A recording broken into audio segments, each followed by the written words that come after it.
Welcome to my channel, Rising Spirit, where you raise our spirit and frequency to manifest an abundant, beautiful life.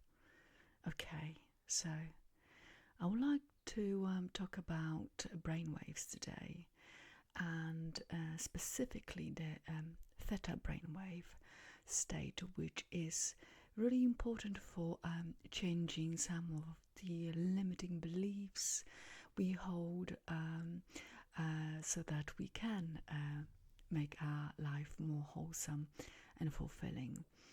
But to understand the Theta brainwave, we need to have a look at all of the brainwaves that we know of, that we go in and out of throughout the day.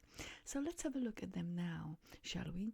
So let's start from the bottom.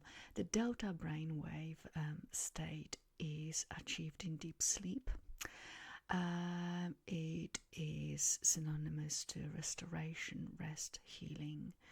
We can produce it outside of the deep sleep, but we won't talk about different techniques to use, not in this podcast anyway. The next one is Theta brainwave state. Just look at the lines, how the wave is long, very coherent, very slow. So the delta brainwaves were between 0.5 to 4 hertz. The theta brainwaves are between 4 and 8 hertz, so very slow as well. And they are achieved during hypnosis, meditation, visualization, etc. And the next ones up are the alpha waves, which are faster, as you can see, between 8 and 12 hertz, achieved during meditation, when you're focused on one activity, disregarding everything else around you, synonymous to relaxation, feeling safe, rested, etc. The next brainwave is the beta brainwave, and you can see how much faster those waves are, much taller, and they are between the 12 and 30 hertz. Just wanted to say, don't get bogged down with the numbers, the hertz, because you may find that they slightly vary from source to source, but it is accepted that these ones are roughly how they occur. And the beta brainwave states have like 3 different states, so the slower ones, medium, and the fast ones. And in general, beta brainwaves are synonymous with alertness, stress, concentration, logical thinking, judging, critiquing, criticizing, etc. You can now think when you're in that state pretty much all day long.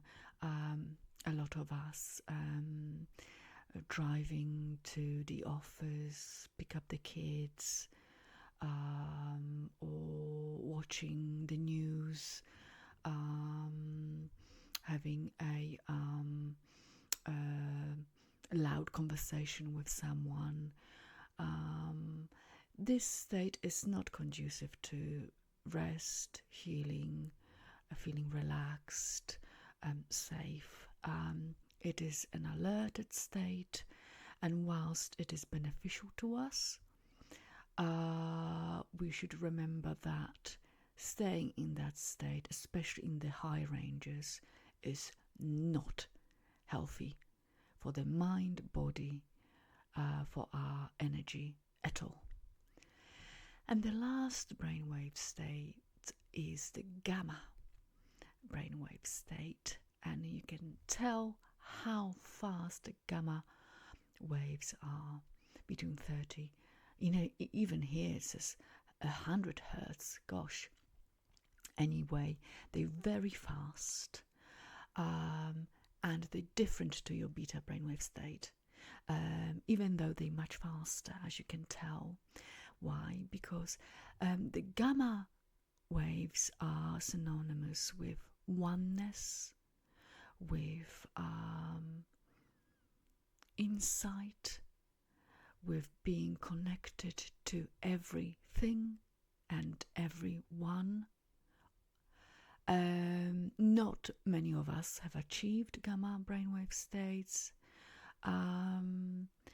Some of us achieve them in deep, deep meditation, deep hypnosis, when we feel so at peace that no pain, emotional, mental, physical, is present. It can't, not in the gamma state. It is extremely healing, and people report many insights and many wonderful encounters that they experience during that state. And often they say they can't be the same person again. So a wonderful state to achieve, absolutely wonderful. So as you can see, 5 different brain wave states, which we go in and out throughout the day a lot of the time, apart from maybe the gamma and delta. But I would like to focus on the theta brainwave state here in green. Why? Because it is very important to personal transformation, to changing some of the limiting beliefs that we have accepted as our truth. For instance, if someone believes they will never amount to anything, they're not good enough, that the world is full of violence, that there are limited resources for all of us, etc., etc. It's all nonsense. You know my views. If you have listened to any of my podcasts, you know this is all nonsense, because this world, this universe is made to be abundant. There is no lack of anything. There is absolutely no lack of anything.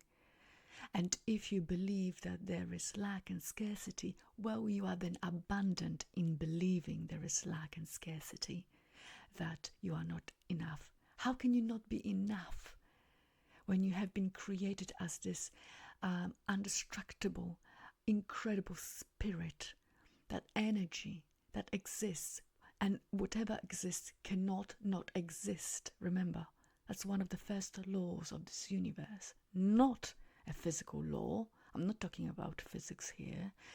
It is one of the laws that anything that exists cannot not exist. So you are an incredible spirit, energy that cannot be destroyed because you exist. Okay, so going back to our theta brainwave states, they are slow, and they can be achieved using different techniques, but there are 2 particular moments in our day when they occur naturally. And let me talk about those moments so that you can use them to reprogram your mind, not through hard work, just by tweaking a few things that you do during those times. And again, I want to explain why the theta state is so important, because we have between the conscious mind and the subconscious mind, there is a barrier or a gate that keeps the subconscious mind closed. And if you remember from my previous podcasts, the subconscious mind is extremely fast. It holds our beliefs, values, our imagination, addictions and habits, every memory you have ever had, etc., creativity, intuition, etc. So anything that you want to change in your life, the skewed beliefs, fears, limitations that you have accepted as true and which manifest your external world, sit in the subconscious mind. So you have to tap into the subconscious mind to change those. And during those 2 moments in your day, the gate to the subconscious is wide open and you can tap into the subconscious. Remember, the subconscious doesn't use logic.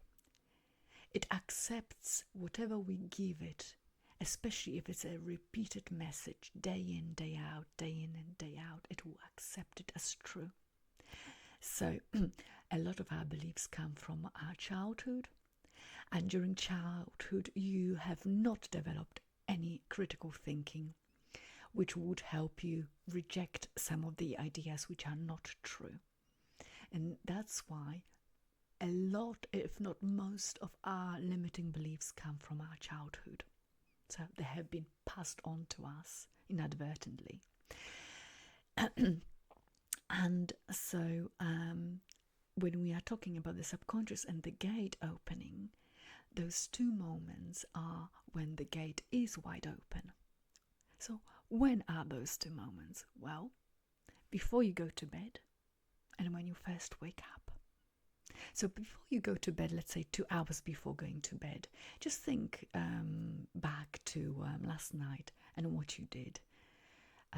Many of us watch TV, some gory films, watch the news, which are full of negativity, absolutely full of negativity, and scarcity, lack, fear, limitation. Bear that in mind. We sometimes argue, we overeat, overdrink, what else? Do all the things that are not conducive to a good night's sleep, rest, calm mind, calm body, calm attitude, and that belief that everything is okay as it is, that I am okay.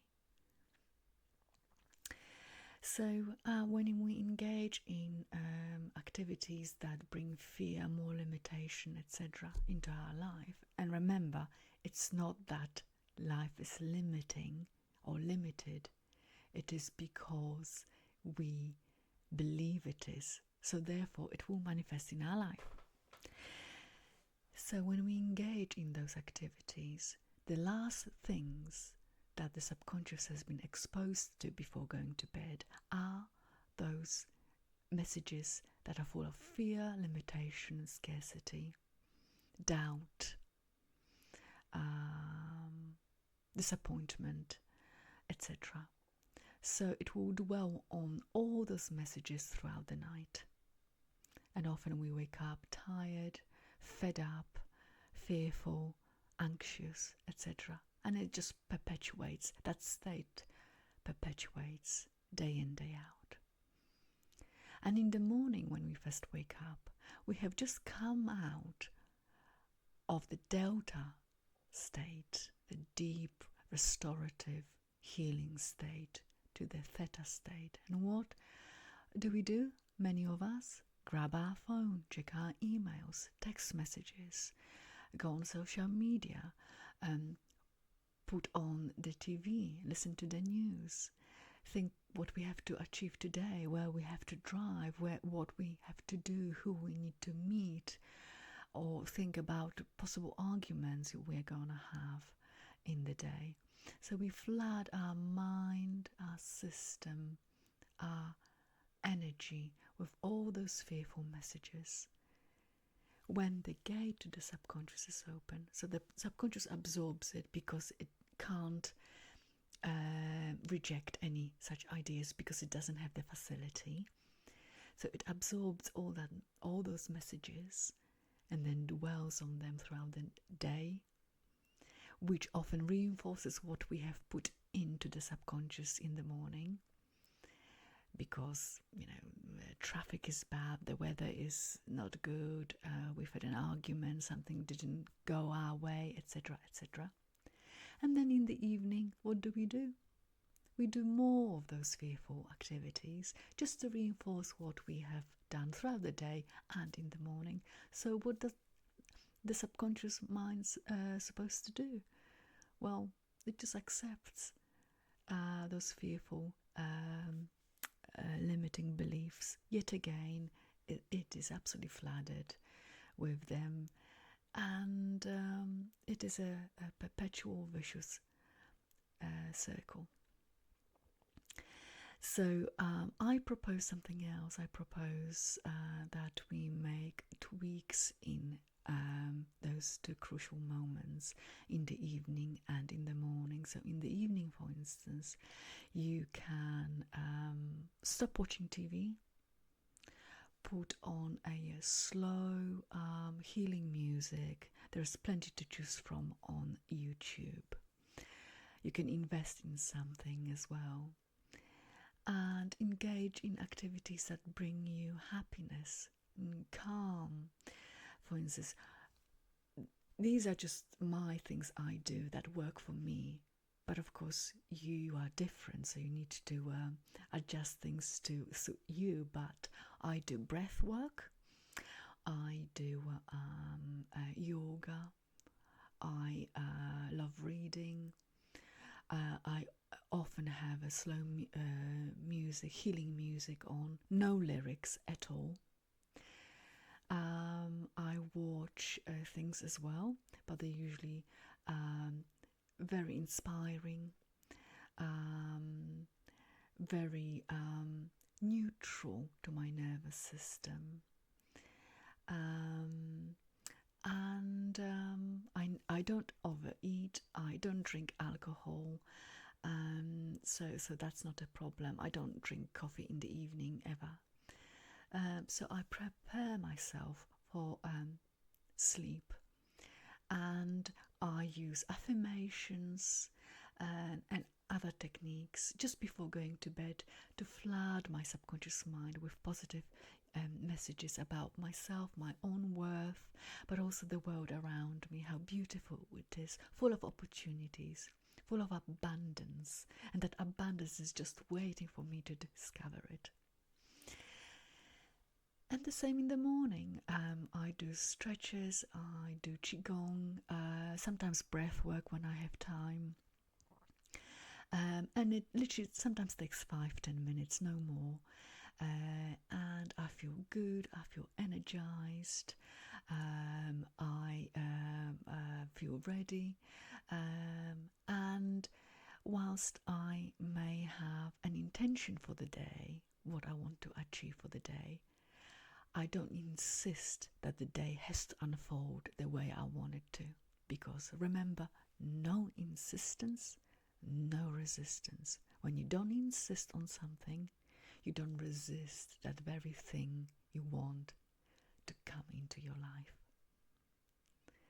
Okay, so that's your theta brainwave states, those two moments in your day you can use, all of us can use to our benefit. And I hope you start experimenting. I hope you really are interested in being the best version of yourself in life, because that's what life is about. It's about joy, it's about doing what you're passionate about, it's about using your own natural skills, talents to serve others, to be happy, joyful, because then everyone around you will be too. Okay, do comment on this, and if you have any questions, do let me know. And by the way, there is more on the subject of brainwaves in my book, which is called How to Make Your Life Amazing, the Law of Assumption and its endless possibilities. Here it is. I will leave a link in the description if you would like to find out more. Okay. And by the way, there are more techniques included in my book, so you can start using them immediately.